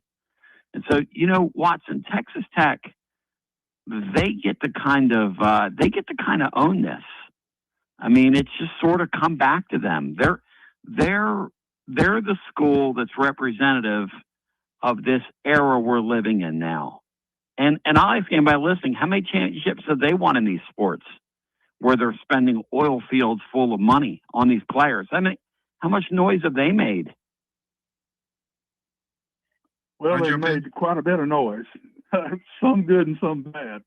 They've played for 2 national championships in softball. There ain't many that have done that. Their football team's better than it's been in a long, long time. So they made some noise by spending this money. I don't think there's any doubt about that now. But is it coming back to haunt them? Will it come back to haunt them? And will it on other teams? I mean, I'm sitting reading about this team that's been turned in because they're talking to players before they even get in the portal. I was in a business for a long time that there was illegal buying players out there. It was out there. There's no doubt about it. I go back to Ed Ogeron's statement when he'd been out and he was getting back in. They say, well, and he might have been a head coach at some school that talked to him again. I forget who it was, and Ed says, well, he says, Ed, you've not been in it since the NIL and all of this has now taken place. And he says, well, ain't no difference. The only difference today than it was through my time in coaching was it's legal now to fail. I mean, now that was his statement. So we've dealt with some of this for a long, long time. And but to me, guys, throw out the cheating, throw out the talking to the players early, throw out buying players in the old days. The gambling piece trumps it 100%, in my personal opinion. This is much more serious than buying a player. It's much more serious than that, and because this leads to morality throughout our country. And my gosh, Tony, if these kids loosen up now as athletes and say, "Well, I'm okay. I can gamble now. I can pretty much do what I want." If that starts taking place, Tony, look out now. We could have a real mess here. I think this is a lot bigger than a lot of the things we're adding talking about right now. Oh, I think it's the biggest thing because now you're talking about the very prospect of, is your sport real or not? Look, I'm not trying to be funny here, but if people don't think that these kids, through their friends, with everything that exists now, not bookies, I'm talking about offshore and accounts kids have on their phones, and if you don't think that there are college athletes out there shaving points in basketball, you're out of your mind. You're out of your mind. We know there are. It's just a matter of, do they want to catch them? Are they going to catch them? Here's the thing, Watson. Let's say Texas Tech takes this kid and they let him play. Okay, let's say the court thing holds up. I mean, anything's possible right now.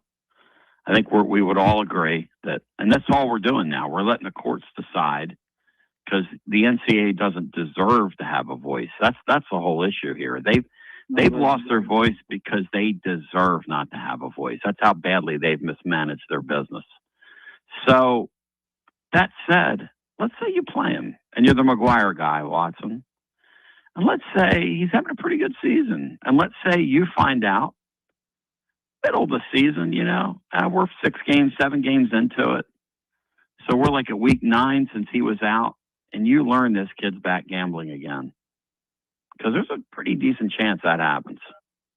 Guy's a gambling addict. There's a pretty decent chance when you deal with addiction that to think you're going to beat something in a 30-day rehab, I mean, that you didn't volunteer to go to, that you got caught, and that's why you went to it. I'm not trying to start anything here, but I'm dealing in facts. What do you think they're going to do, Watson? Think they're going to come forward with that information? Well, let's hope so. I would like to think there's no college coach that would just sit there and just say, "Oh, keep this behind closed doors," and that would make me want to throw up. My gosh, what an example you're setting for all of your kids, your athletes. Those are my children. Some 2,000 to 3,000 of them I coach, and that would make me throw up. I hope and pray, Tony, that doesn't ever happen. But who knows? With everything the way it is, and the other thing that scares me here, gambling is going to be so much easier. Yeah, but they've also got a whole heck of a lot more money to gamble. Now that they're making this kind of money, that little $15 check a month we used to get and get in line to get as our stipend when I was playing college football. Lord have mercy, these kids now have got money to gamble with. I've always said a lot of these professional guys that get deep into gambling, they're just so competitive. They want to compete at everything they possibly can. One of the reasons they got so deep in it is they had the money to get deep in it. And that's what scares me now. These college kids have got money that they never had before. And they don't have major league professional sports money. That's the other thing, Watson. That's the thing that scares me. A kid that gambles, that's making $100,000, who's an outside linebacker, and his family's relying on him for money too, and he gets a little gambling problem. He could blow through that money so quickly. And then all of a sudden, you're able to go to him and you're able to do deals with this kid. Hey, you just take a couple plays off over here, or hey, tell us who's hurt inside your locker room or who isn't. I'm telling you, this thing is a scary deal. No, it's scary. And I, for a fact, know of kids that gambled before that, quote, mafia came after them back in the day. Wow. So that wouldn't be anything new, Tony. I know for a fact. And I would never say what or where or anything, but I know not anybody that I coached or anything, but I know it went down. I know it's gone down before, where they chase you. They'll chase you to get their money if you don't have the money to pay. So, no, this is serious stuff. As I said, it was probably my number one scare as a football coach through my 32 years as a head coach, is one of my guys get in trouble gambling, and what in the world is going to happen to him, and how am I going to handle it? And so it all comes back to this, right? And I was talking with George Plaster about this yesterday. We're in and you talk about how sports mirror society, and they do. This kid is going to have zero consequences for what he's done if they let him play football this fall. You won't tell me a 2-game suspension is a consequence for making thousands of bets while you're playing the sport, betting on the sport while you're playing the sport? That's how in the world could a judge ever open the door for this to happen? And Watson, I'll throw it back on you. You've been an AD. You've been in that spot. You're in the AD spot at Texas Tech. You find out, like everybody else found out, that he got his injunction. Are you welcoming him back, Watson? Because they welcomed him back. Are you welcoming him back? I've thought about this hard. And this will sound, I know I'm out now and I'm not in the business, but it'll sound holier than that. I really believe what I would have done is I would have pulled out of it before it got to a judge. If I had found out they're taking this to the courts, I think I'd have just said, look, go ahead, do what you want to do. But we're not going to keep you here. We'll release you. We'll let you do what you want to do. You can go anywhere you want to go. But I think that's what I would have done with that. I wouldn't have wanted it to get that far to where now you've really got a tough call. When a court says this is legal and he can play, you're going against legality of what the court says by not playing him. That makes it harder on you to me. So I think I would have wanted to nip it in the bud before it ever got this far. And please, I don't want the listeners out there to think I'm holier than thou. I'm not. I'm not at all. But that would have scared me because I know how I felt about it anyway. And that would have just scared the fool out of me. I think that's what I would have done, Tony. What about these ADs that are saying don't schedule them in any sport? You think that's a little too far, draconian, or do you think that's a stand they need to make? Because it sounds to me like they're saying, hey, this is a hill we're willing to die on. If these people don't find anybody to play them, and there are people very upset within their league that this is happening as well, which I would be. Yeah. I'm sorry to cut you. I think it's a good thing to do. It lets everybody know they're not for it. Now there's going to be those people on the side saying, yeah, if it was you, what would you have done? But they're not. So they can do this, and I wouldn't want to play them. To me, it's not about Texas Tech. You're not playing Texas Tech for a principle. It's not just Texas Tech. It's the principle of letting a guy play that has gambled this kind of money within his own team. That's what I would say, more than just saying we're not going to play Texas Tech. It's not just Texas Tech. We're not for anybody getting free that's gamble like this to play. I think that's the statement that should be coming out, other than just blaming Texas Tech. Oh no, it's the whole system. I mean, it's what we've It's done the here. system that I think we got to go against this, because we just cannot. We've got to stop this. This can't happen. This can't happen again. It just can't happen again. We can't have judges doing this. So we've got to take this on right now. So in my opinion, yes, I think it's a good thing to do. Here's my question for you, okay? And it's just a simple kind of silly question, but when we think about this issue, okay, and you talk about, is this the beginning of something, Watson, or is this going to be a story 5 years from now that'll be a footnote to history? What do you think? Well, I think I don't know the answer to that. How many judges out there would do this? Would judges in other states do the same thing when it happens to them? Or if it's something else, that it's a major player that at their university? I always thought judges were the one group of professionals that flat kept everything professional. Exactly. They didn't get personal with stuff. We all do, but judges always grew up thinking that, Tony, that they're going to do the right thing, and they're not going to. And now that's not the case anymore. That is not the case here. We know it's not, because it's cut and dry. This young man gambled on his own team while he was on that team. And so it's cut and dried, and yet a judge opens it up and lets him play. So it did get personal. It can't be anything but personal.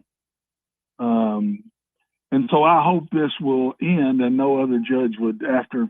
And if the ADs and presidents will stick to this and not play them, it could be a major piece to stop it from ever happening again. That's why I go back to me, I wouldn't want to play them for the principle, for all of college athletics, more than just Texas Tech. We just can't let this happen, guys. We've got to come together and do something here to not let this happen. And that's really all they can do, is just don't play them. Here's the other thing, though. You mentioned this earlier, and I've debated this in my mind.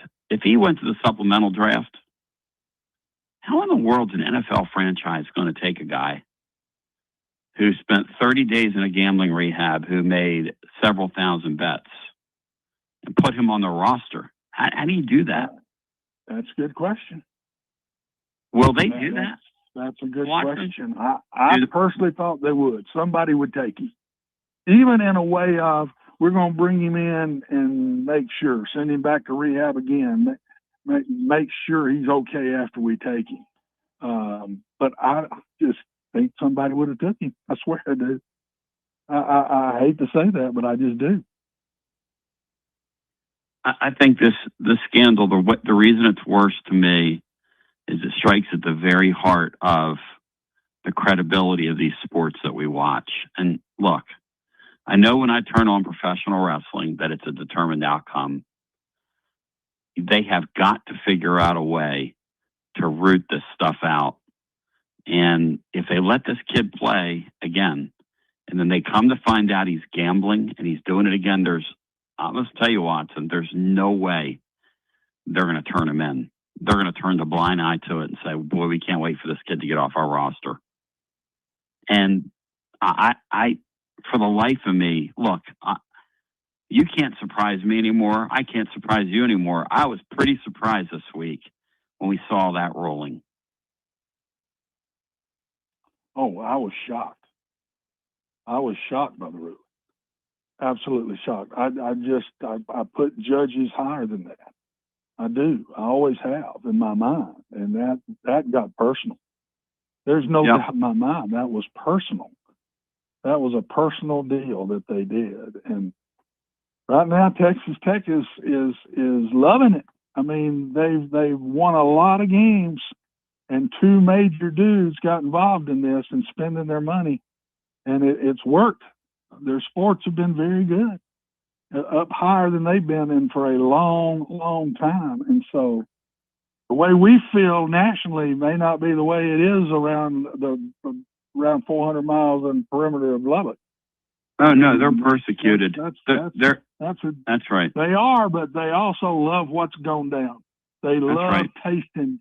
They love tasting winning the way they've won here recently in some of their sports. and they're loving it. I mean, I've heard from friends. I coached at Texas Tech. I was there a year, quarterback coach at Texas Tech with Rex Dockery back in 78, 78, 79. I was at Texas Tech. I know of it. And they tell me the softball teams are rock stars. The community absolutely just loves them. And so you got to understand that the taste they've gotten, they like it. Now, I don't know how they'll be after this. It'll be interesting to watch and see how the community plays the football team. If they do what I've seen with football and softball and even basketball, I think they'll stick by. They will stick by them and be in their corner and be the best fans of the quarterback that they can possibly be. We'll see. We'll see as it goes down. The good thing about this, Tony, is there's a chance to nip this in the bud. And if we don't nip it in the bud, it's look out. Look out where college athletics could go. I know I sound scary, but I truly feel that way. But there's a great chance right now. There's a great chance right now for society, the college athletics society, to nip this in the bud. And let's hope they do. And we don't see it somewhere else the same way. Watson, you're my main man. I love you. I appreciate you. On the Wheels of Steel, my friends at Simpson's Meats. You got to taste it to believe it. Great news for you, Watson. Fire up the grill because you're getting a fresh batch coming your way, my brother. Oh, you're special. And, Tony, get to feeling better, man. Proud of you for being on. I don't know how you're doing it, but get to feeling better. Love you, brother. Thank you. The great Watson, the man. Simpsons Meats online, simpsonsmeats.com. You can order anywhere. Gift box is available. Make a great gift. Juice up your barbecue. Also, they've got an incredible store that you can visit off Lovell Road. Look them up. They're next level. Hey, Cinco, you said it earlier. Tennessee's got the one judge that didn't do personal business in this whole thing with Aguilar. And now we're going to have an inexperienced quarterback coming into the year. And maybe if the speculation's on the money, which I think George McIntyre had an awful spring. I mean, it is what it is. I didn't do it. But maybe they start a true freshman quarterback, Sean. And we have the one guy that decided to stand on principle. Do you not love this place? Well, I do, and I'm proud of that. I mean, would I like an established quarterback here? Yes, but I'm going to be consistent. Even during that time, I said it'd be great if he could come back, but I thought 6th, 7th, 8th years are absurd, and I'm not going to change that. So I wish Mr. Aguilar all the luck in the world. But what I wanted to add was that another layer of this, Coach said, I wonder what Texas Tech's involvement is. Well, it doesn't matter now because I can appreciate an AD or a president, but they're answering to the oil man now. Once that guy started laying down money for assets, meaning the quarterback, the softball players, etc., the oil man will tell the AD, "You're done." He'll tell the president, "You're done." And I think that's even scarier. I mean, you've got because I'd always worried about what happens when investment capital comes in to college sports. They don't care. And so now you have a situation where the NIL people, now they're directing stuff. I would imagine, I can't say this for a fact, but I would imagine there's a connection between the legal representation and the NIL people because they have a stake in that investment. And they're gonna absolutely tell Texas Tech what they're gonna do and what they're not gonna do. It's the damnedest thing ever. And meanwhile, they're going to go after Pete Golding for tampering because I guess he's at Ole Miss and everybody can talk about him now and get all worked up over Pete Golding. I mean, it makes -0 sense. But Brian Hartman's got an interesting little exercise we're going to get into on the other side. We've got the daily argument breaking out, Brian, over on the YouTube chat that you're not looking at about Josh Heupel. Brian's broken the season out into, and we're really going to drill down on this tomorrow. But he has the season broken out into, you need to win these games. These are the wins. And these are the toss-ups. And when we come back, we're going to look at Tennessee's schedule and say, what are the wins, the guaranteed wins that you write down on paper right now? And then what are the toss-ups?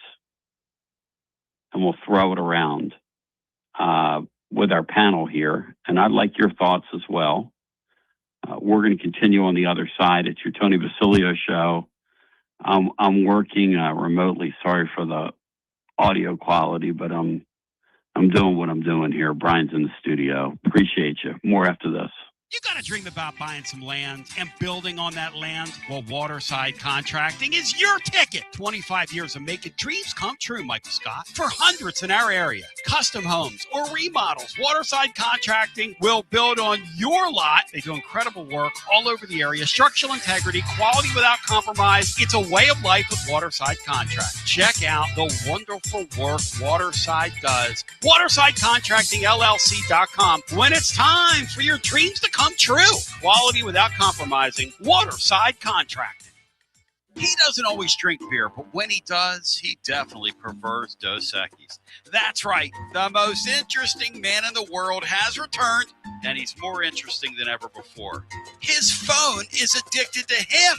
All of his teeth, all are wisdom teeth. So raise a Dos Equis to the man, the myth, the legend. And remember, stay thirsty, my friends. Dos Equis, enjoy responsibly. 2026 Cervezas Mexicanas, White Plains, New York. Located in Knoxville's historic Old City, Barley's offers great food, live music, the best draft beer selection in town, and now your new favorite place to watch sports. Their indoor projector is perfect for any weather, and they've revamped their upstairs area with more TVs to take in all of the action. Their menu features hand-battered chicken tenders, juicy burgers, fresh salads, and the tastiest pizza in Knoxville. You can enjoy their happy hour drink specials daily from open until 6 p.m.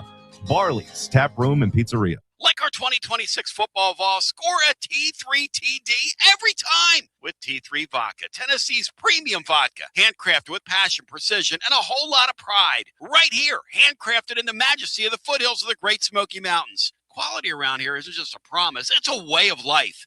And T3's filtered 10 times, 80 proof of vodka, delivering a smoothness unmatched. This dedication to excellence has earned T3 Vodka prestigious accolades, like a 5-time gold medal award-winning vodka and your SIPS Consumer Choice Award medal winner as well. Whether you're sipping it neat, on the rocks, mixing your favorite cocktail, T3 Vodka, your choice for a premium award-winning experience. Be like Maury Hanks. Score a T3 TD. Ask for T3 Vodka by name at restaurants and wine and liquor stores today. Drink it neat, drink it right, and score a T3 TD all 2026 long. Tennessee's Premium Vodka, T3, Tennessee's Premium Vodka, distributed by Empire Distributors of Tennessee. Big news, Basilio family. Get ready because the 2026 Knoxville real estate market is officially shifting into high gear. All signs are pointing toward a record-breaking year, and the energy across East Tennessee is absolutely electric right now. Whether you've been dreaming of finding that next home, looking to capitalize on your current equity, or ready to dive into the investment world, the timing has never been better. Having a game plan is the key to winning in this fast-paced market, and I'm ready to help. Give me a call, Jennifer Morris, at 865-694-5904, or reach out at nextmovesmokymountains.com. That's nextmovesmokymountains.com,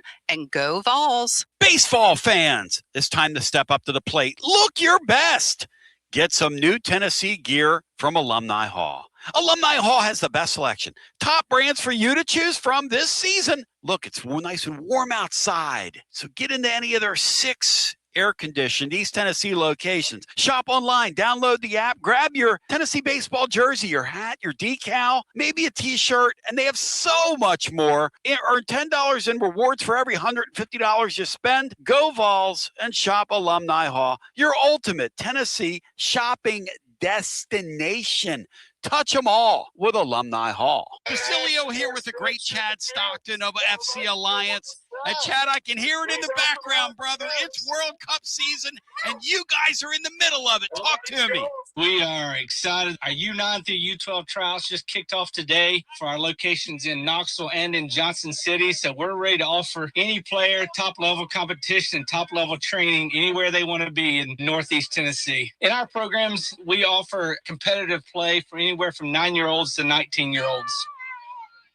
We've got 2 locations. Our location in Knoxville is kind of our home base, and our location up in Johnson City in the Tri-Cities area is our FC Alliance North. Both locations are growing tremendously, and we're excited about what the future holds here at both locations. Growing the beautiful game in the season of the World Cup. Chad Stockton, how can folks get more information? Go to our website, FC Alliance or FCAllianceNorth.org. And both locations, we're happy to serve the beginning player or the more experienced player, because what we will promise is the top-level training and top-level leagues that we can play in for all of our players. Growing the beautiful game in Knoxville and now also in the Tri-Cities. FC Alliance. Thank you, Chad Stockton. Thanks, buddy.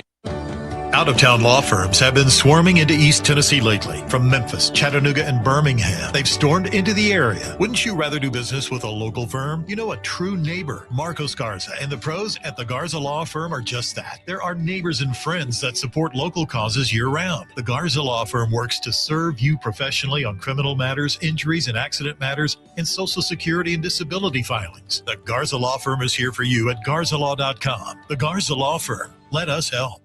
Did you know your Knoxville Smokies are halfway through their season? Yeah, only 6 homestands remaining. So, what are you waiting for? Don't miss your favorite promotions still to come, like Country Night, Father's Day, 4th of July, Christmas in July, free hot dog night, and so much more. And all summer, we've got all-you-can-eat Wednesdays, Knox Vegas Thirsty Thursdays, and fireworks every Friday and Saturday. So no more excuses. Head on over to Covenant Health Park next week and see your Smokies back in action. Get your tickets now at SmokiesBaseball.com.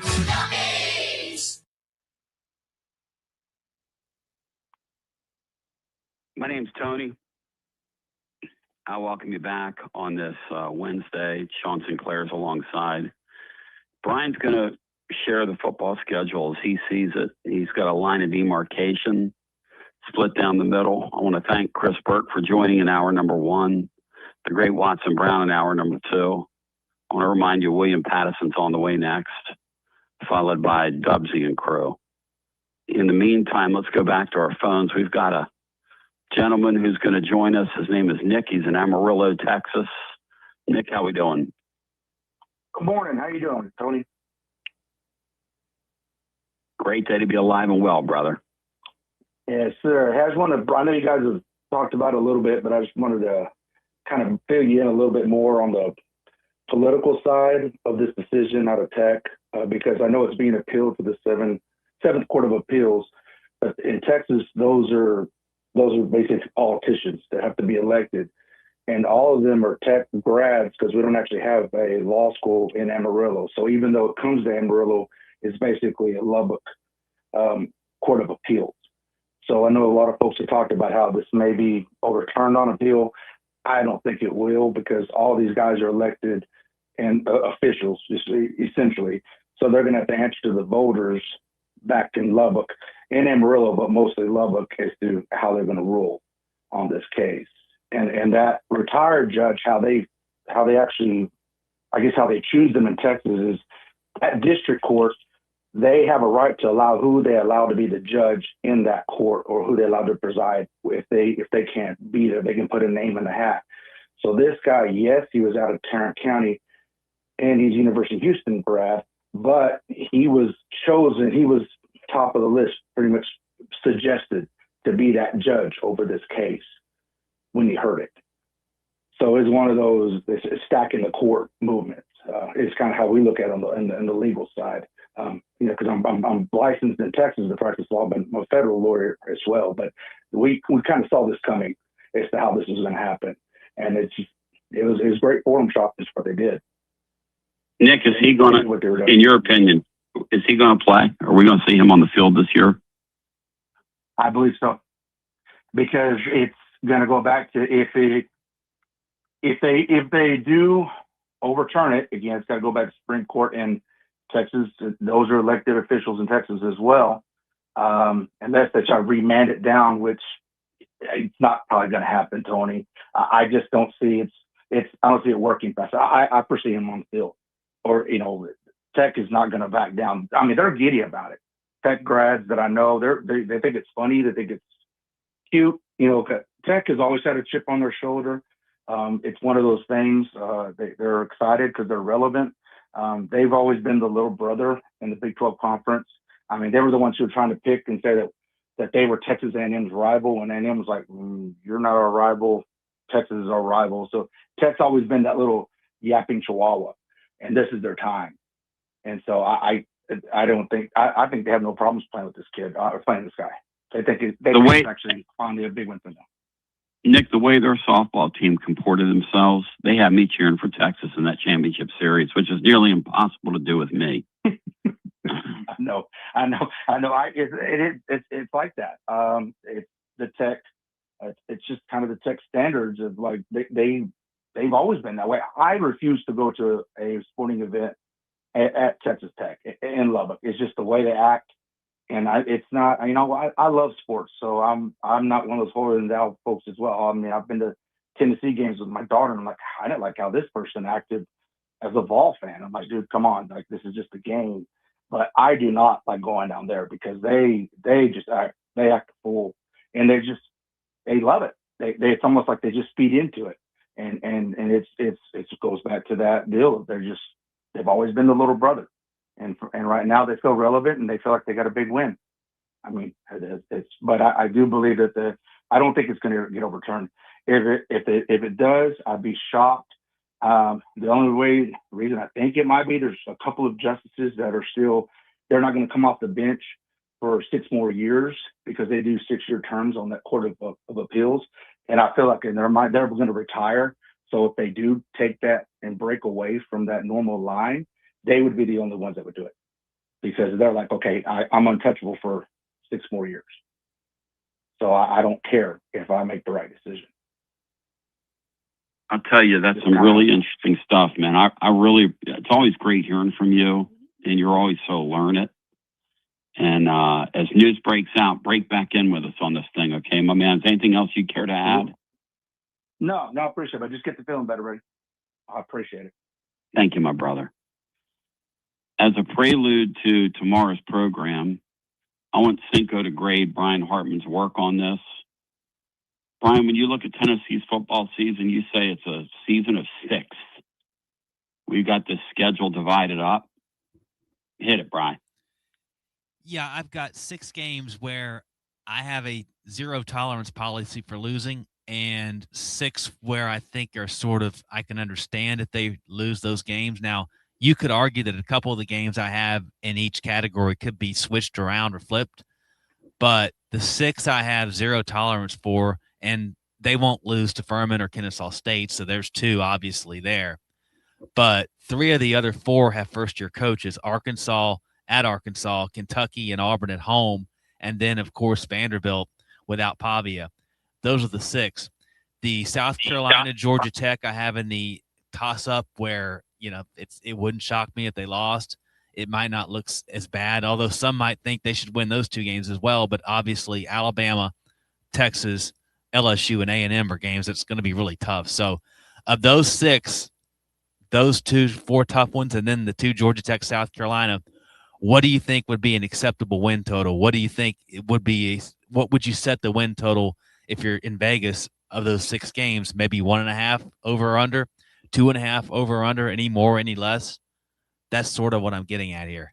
Tomorrow we're going to really chop it up. Sean, give him your 6, what you think should be the wins. Go ahead, Brian. You mean Sean? Brian, go ahead. Give him the 6. Oh, yeah. Okay, I've said before, the 6 wins should be Furman, Kennesaw State, Arkansas, Kentucky, Auburn, and Vanderbilt. That's the 6 games where I think there should be a 0 tolerance policy. Arky, Kentucky, Vanderbilt, and Auburn. Sean Sinclair, how do you plead? Well, I'd like to see that. I think when I look at this team, I see a brand new quarterback that has not thrown any passes, and I think Faison's going to be the starting quarterback for if not the first snap, the majority, because I just think he's better. Everything I hear over there, he's more talented, and he even processes things faster than George does, even in just with spring practice. So, I look at a offensive line that again is being rebuilt and wasn't great last year. And then my big concern is the defensive line. I get the Jim Knowles thing, and it's not just because Chaz Coleman. I don't see where they've replaced the beef from 2 to 3 years ago. And so if everything goes great our way, I think the ceiling on this team is 8-4. And I know I'm going to get a lot of crap on the chat over there, but that's okay. I think this looks like a 7-5 team to me. Brian, we'll chop it up tomorrow. I know one game that's in your original 6 there, not to be confused, the Detroit Red Wings or the Montreal Canadiens or the Bruins or the Toronto Maple Leafs. I'm talking about your original 6 now. That Auburn game, I keep thinking about what a nightmare it would be for Josh Heupel to have his protege come in here with a mid-major football team. With Tim Banks as his one of with Tim Banks coaches and beat him.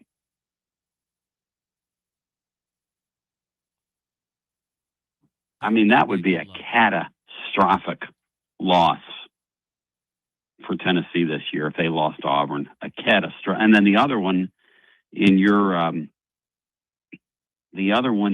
grouping that I think really bears repeating is the Vanderbilt game this year. I mean, you just cannot lose the Vanderbilt game this year. 2 years in a row to Vanderbilt. That's a great way to get yourself fired, losing the Vanderbilt game. And I'm being really serious here. If you lose both those games, it's a really good way to flirt around with getting yourself fired, losing your fan base. Trust me, I've been here 32 years. I know from whence I speak. I've seen the tea leaves. I've seen them. I've seen the leaves blow. Trust me when I tell you this, and we'll talk about it tomorrow. You lose both of those games, and you're Josh Heupel, you better start packing, brah.